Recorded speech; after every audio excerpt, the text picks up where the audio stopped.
Welcome to speedearning.com।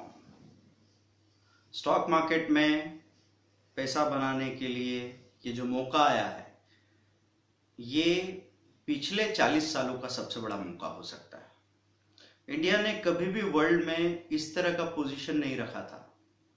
हमारे पास आज दुनिया में सबसे ज्यादा मिडिल क्लास लोग हैं, और उसमें भी यंग एज के लोग हैं जिनका स्पेंडिंग पावर होता है। तो ये पॉसिबिलिटी है कि ये इकोनॉमी सबसे ज्यादा उम्मीद की तरह नजर आ रही है। एक जमाना था, जब 80 to 90 की बात करें तो वो जमाना जापान का था, 90 to 2000 में यूएस का जमाना था, 2000 to 2010 में चाइना का जमाना था, और अब ये 2010 से 2020 का अभी जो दौर आया है, ये इंडिया का जमाना है। बरसों में आया है, और एक बार अगर इस रैली को कोई राइड कर ले ठीक से, कोशिश जरूर करनी चाहिए, तो जिंदगी बदल जाती है। भाई आपने कोशिश की, आपको लगा कि मैं 2 लाख के 20 लाख बना लूंगा, नहीं कर पाए, 2 के 3 ही बन पाए, क्या गया भाई? आपने एक नए तजुर्बे के लिए अपनी जिंदगी का रास्ता खोला, बुरा क्या हो गया? तो कई बार लोगों को घबराहट होती है। घबराहट कैसे होती है? एक तो पहले गरीब वाली सोच है। तो जैसे ही कहा कि भाई मार्केट में पैसा लगा दो, तो हम हर आदमी को ऐसे जवाब दे देते हैं जैसे पड़ोसी भी इनकम टैक्स वाला ही हो, और अब पैसे नहीं है, अब पैसे नहीं है। तो ये गरीब वाला जो वर्ड जुमला हम बोलते रहते हैं, ये सबसे बड़ी प्रॉब्लम क्रिएट करता है। जिंदगी में हमेशा आपको मोर देन इनफ महसूस करना चाहिए। हाँ भाई, मेरे पास है, जितना जरूरत है उससे तो ज्यादा ही है, मैं अपनी जरूरत को इसमें मैनेज कर लूंगा, और जो जो करना है वो सब करेंगे। तो एक तो ये बात हो गई कि वो गरीबों की तरह बोलना कि मेरे पास पैसे नहीं है। दूसरा, सबसे नेगेटिव साइड को पकड़ के और भाग जाना ऐसे कि किसी ने कहा कि यार शेयर मार्केट में, और मैंने देखा था, मेरा एक दोस्त था, उसने कोई शेयर खरीदे थे, और बाद में उसके पास तो वो 10 शेयर जी कंपनी के वो कागज रखे रह गए, वो कंपनी ही डूब गई। हाँ, कंपनी डूब गई, सही बात है आपकी, लेकिन क्या किया था उसने, पता किया आपने?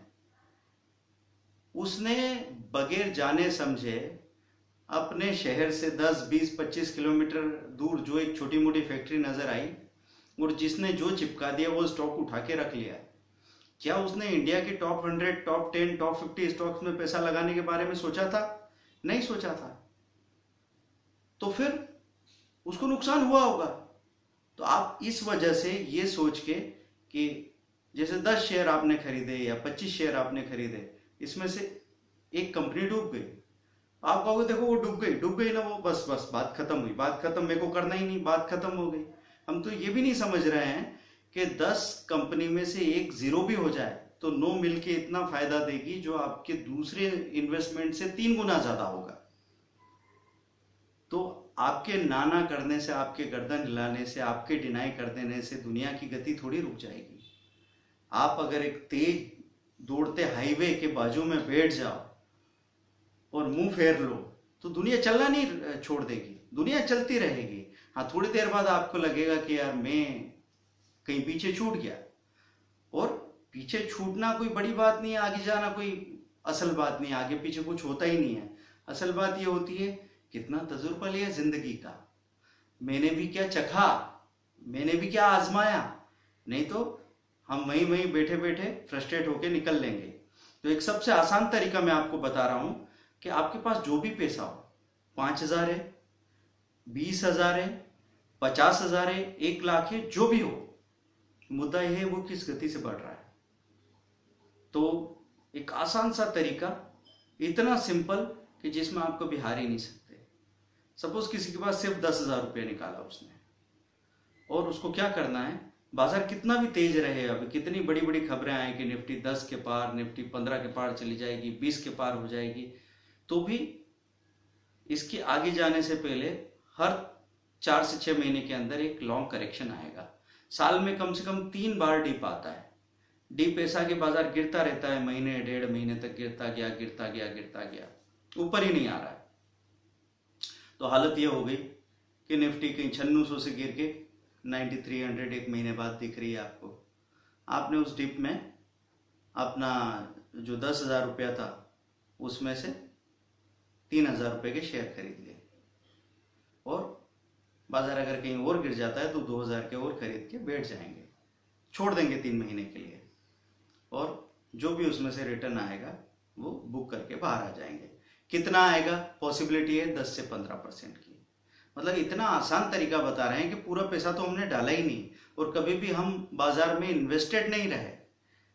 ऐसी हालत कर दी हमने कि भाई हमको नहीं बरसों का भरोसा, हमारे तो हाथ पैर कांपते, रूह कांपती है। क्या भरोसा? अपना नहीं भरोसा, बाजार का क्या भरोसा। तो हम तो बस थोड़ी देर के लिए पैसा लगा के रखेंगे, नीचे के लेवल पे लगा रखा था, गिरेगा तो भी थोड़ा सा गिरेगा और आगे बढ़ेगा तो जब भाव आएंगे तब बेचूंगा। और ये उसूल बना लेना कि जब तक वो फायदे में ऊपर बिकेगा नहीं हम कुछ नहीं करने वाले। और हम पैसा कहाँ लगाएंगे? कैसे सबसे अच्छे स्टॉक ढूंढे जाते हैं जो मंदी में भी बढ़ने की ताकत रखते हो, जिनके फंडामेंटल टेक्निकल बिल्कुल स्ट्रांग है। इंडिया की इकोनॉमी के बेस्ट 50 या 100 स्टॉक कौन से हो सकते हैं वो ढूंढना हम आपको बताएंगे। सपोज आपके पास 50,000 रुपया है तो आप उस पैसे से बस अपने आप को, अपनी शक्ति को छुपाना मत, क्योंकि बाद में जब आपका पैसा बढ़ता है तब आप अपने आप को कोसते हो। क्योंकि हर आदमी इनकम टैक्स वाला थोड़ी है जो आप उसको ये बोले जा रहे हैं कि मेरे पास पैसा नहीं है। अरे भाई है मेरे पास 1-8 लाख रुपए तो मैं अफोर्ड कर सकता हूँ, कोई दिक्कत थोड़ी है। पड़ा पड़ा दूध दे रहा है पैसा, क्या करूं? तो आपने 1 लाख रुपए आपके पास है, पहला डिप आया 30,000 रुपए का माल खरीद लिया, दूसरा कहीं डिप आया 20 का माल खरीद लिया, 50,000 डाल रखे हैं, 50 अभी भी बाहर है। अगर कल को 6 महीने बाद ये शेयर और आधा हो जाता है तो आपके पास खरीदने के लिए पैसा है। आपको बाजार कभी मजबूर कर ही नहीं सकता। किसके हाथ में ताकत है? एक हाथ में एक्सेलरेटर, एक हाथ में ब्रेक हो तो कार आराम से चलेगी। किसके हाथ में ताकत है? जो शेयर भी खरीदता है और नकद भी हाथ में रखता है, जिसके अंदर ये कभी बात नहीं आती कि लालच में पूरा पैसे डाल दूं एक झटके में और एक साथ ये डबल हो जाए। नहीं, बाजार यही है, हम भी यही हैं। 3 बार 3 टुकड़ों में हमको 10-10% मिल गया तो साल का 30% ऐसे ही कमा लेंगे। बस ये आपका तरीका होना चाहिए। सो ये मेथड अप्लाई करो, प्रॉफिट बुक करो। Thank you very much, bye.